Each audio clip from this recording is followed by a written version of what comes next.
My name is Eugene Marks, although more known as Gene Marks. I was president of Adat Elohim from 1975 until 1977 under Rabbi Elliot Holland.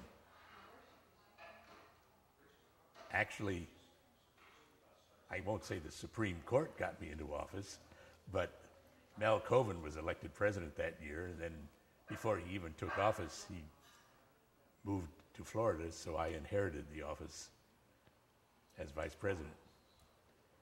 The big issues at that time, some of them are the perpetual issues that face temples all the time everywhere, keeping up membership, getting people not to leave for various personal reasons.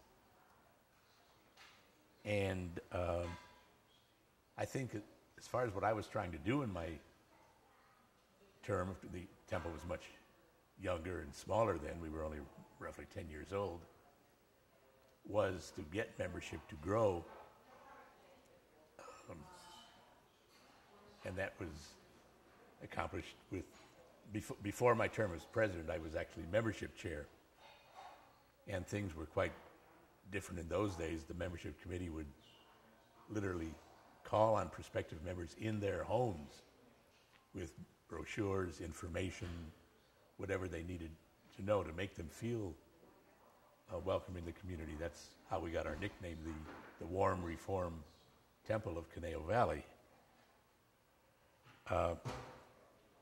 I think one of my big goals, besides membership growth, which incidentally took a spurt either during or shortly after my term, when there was a lot of, unfortunately for the circumstances, white flight to the Conejo Valley, and the Jewish community was growing quite rapidly.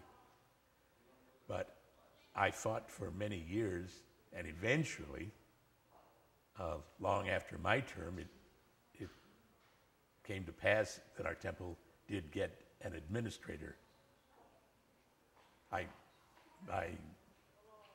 going to the union meetings and being with other temple presidents and so forth, I knew the value of an administrator, but I could not convince the board, nor could several presidents after me, of the necessity for taking much of the workload off of temple members in doing things that an administrator really should be doing, whether it was setting special conditions for a prospective member financially, which it's always better if a third party handles something like that rather than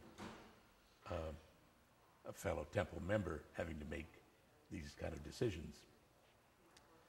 And we were meeting then also at Covenant House, which we shared, it was in Westlake Village, we shared with a Methodist and a Lutheran communities. And that was, it worked out very well. But we obviously wanted our own home. We were growing and expanding. And I honestly don't remember whether it was during or shortly after my term when we acquired our property on Hillcrest and literally marched with the Torahs from Covenant House to our new home. That was one of my fond memories. Also, on a personal note, I got to be the president during my own son's bar mitzvah. I've talked about the challenges with primarily growth and an administrator and our own home. And I think also I did mention that probably the influx of population in general and Jews were into the area helped with the growth. Two of the things that I liked very much during my tenure was going to the UAHC at that time, instead of the HUC meetings, and being with presidents of other temples and getting feedback and problems that came down from the central hierarchy, if you will, to disseminate to our congregation. Another thing that I miss very much is, I know that there is an ecumenical council now. When I was president, the ecumenical council not only consisted of the clergy, but also there were lay representatives. And we had very wonderful interacting meetings. And I would love to see that continue.